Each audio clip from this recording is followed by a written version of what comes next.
Hallelujah! Magandang umaga po sa bawat isa. Nandito na naman po ako. Hallelujah! Ready na po ba tayo? Wow, Lord, ready sila. Saan po ba tayo natin sila dadalhin, Lord? Ayan. Ang title po natin, ang encouragement sa umagang ito, the resurrection of Jesus Christ. Wow. The resurrection.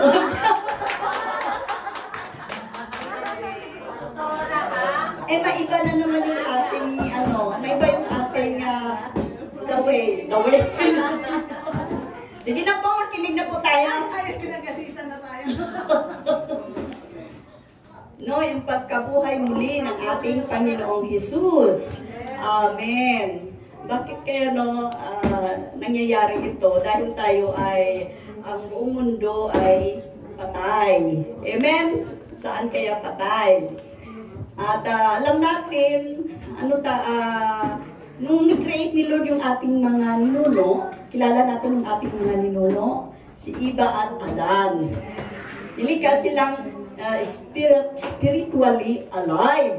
Di po ba spiritually alive? Dahil hiningahan sila ng Espiritu ng Diyos. No? But then, natukso sila. Amen? Natukso sila ng diablo. Na makita na, ako na lang po magbasa sa John chapter 2. Dali John chapter 2 dyan na yun. Genesis chapter 2. Bakit? Genesis daw, hindi Genesis. Genesis chapter 2. Sabi niya Genesis. Genesis chapter 2. Verse 16 hanggang 17. Sabi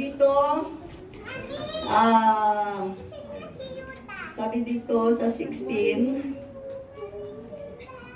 sinabi niya sa tao, makakain mo ang alinmang bungang kahoy sa halamanan, maliban sa bunga ng punong kahoy na nagbibigay ng kaalaman tungkol sa mabuti at masama. Huwag na huwag mong kakanin ang bungang yun. Mamamatay ka kapag kumain ka nyon. Yun.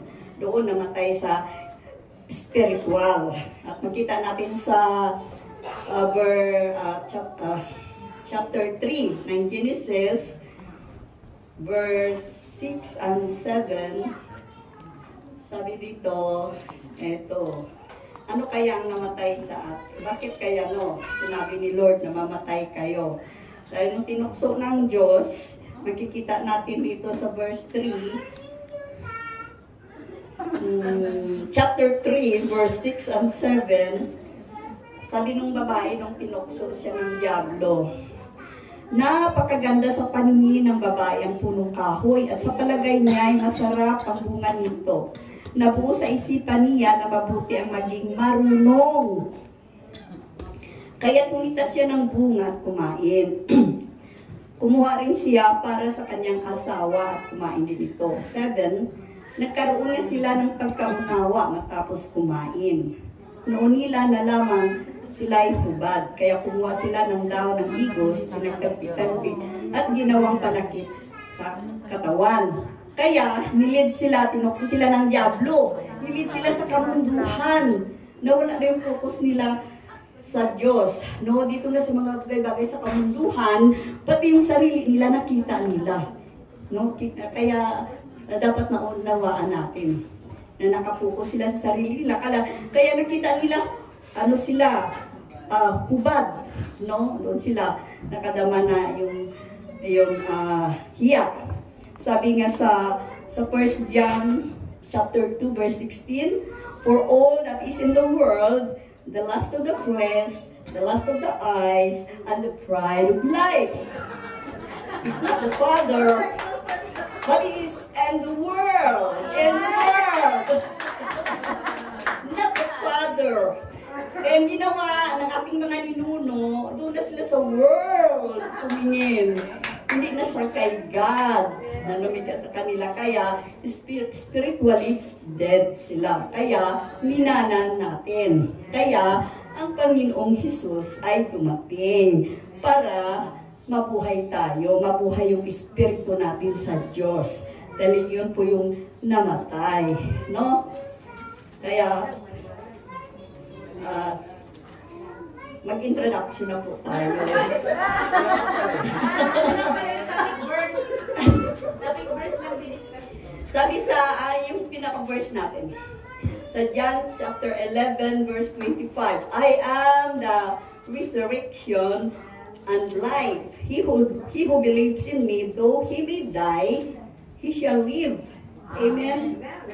Amen. At Jesus is the power over life. Ano And na ba yan? John chapter 11 verse 25.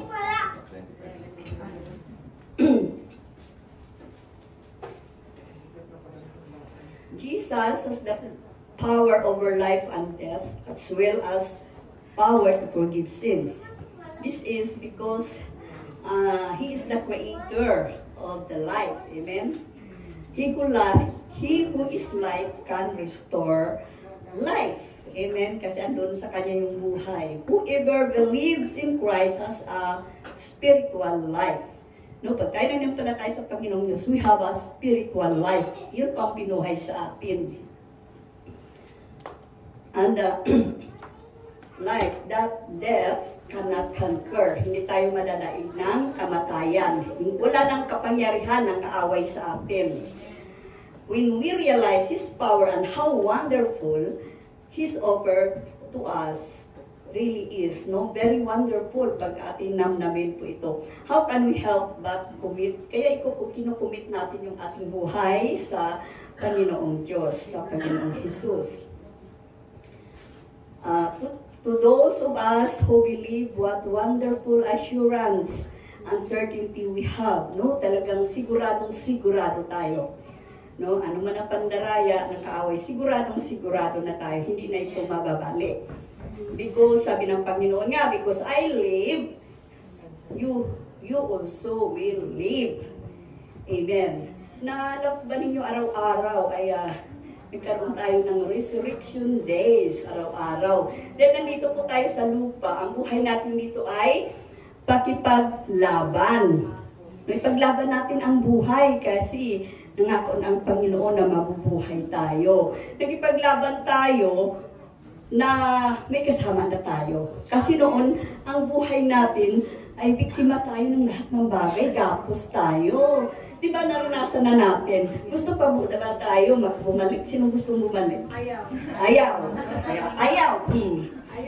Ayaw na. Kasi yung buhay na yun, kahit ako naranasan ko, malungkot. Palagi kang talunan, nadi-discourage ka, para wala kang pag-asa, hindi lang para wala ka talagang pag-asa. No? Kaya tayo ay narito na sa Panginoon, kailangan namuhay tayo na victorious. We are a victor, not a victim. Yes. Amen. One who conquers, one who overcomes, one never quits, one who looks life, different perspective, has a joy. Kahit ano man ang ginagawa ng tao, kasi nandito siya sa lupa, hindi natin siya mapalayas. Di ba? Mapalayas siya sa ating katawan, sa ating isip, sa mga sakit. Pero dito sa mundo, dito siya pagalagala. Di ba? Pero tayo, magtatagumpay tayo dahil ang Panginoong Jesus ay narito sa atin. At may tatlong greatest enemies in life. Yung kasalanan, kailangan victory tayo sa kasalanan. Ito po yung nangyayari sa atin. Yung totoong buhay natin ngayon. Kaya nandito po kayo dahil bawat sa atin, narito tayo dahil binuhay na po tayo yung muli. Amen, binuhay na po tayo ng Panginoon. Na pag victory over sin po tayo, choose to die in our old nature.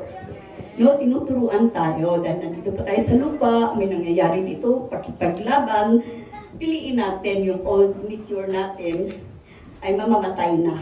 Amen? Amen. Ang gagawin natin, you live by faith, you live by His promise, Alam ko, inaabangan yung lumalabas sa bibig ko eh.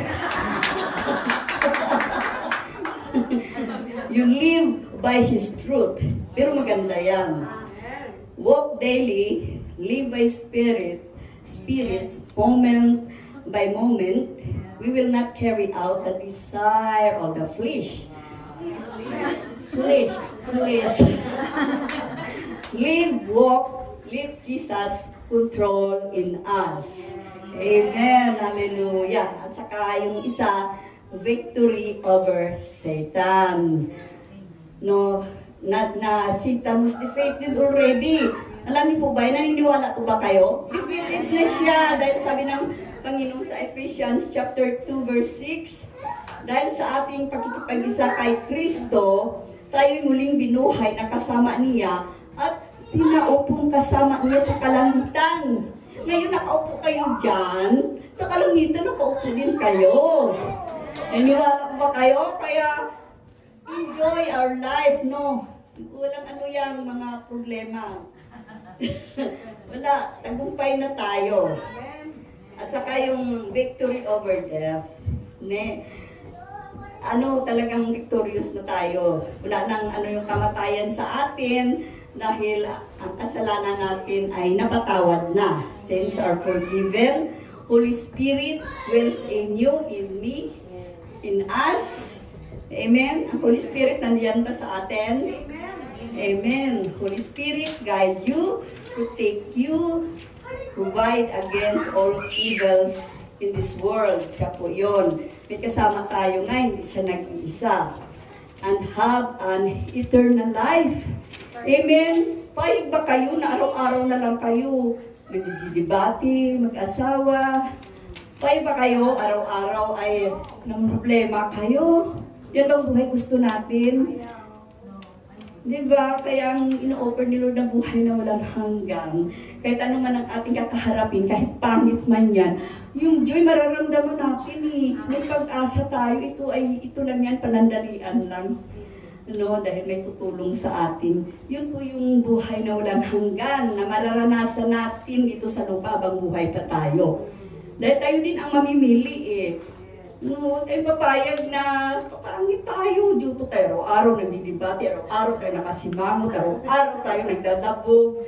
Papalitan na natin, nag-resurrect na nga tayo. Kailangan araw-araw nag-resurrect ang ating buhay sa Panginoon. Kaya salamat sa Lord, yung paalala niya sa atin na tayo ay nabuhay na muli. Amen?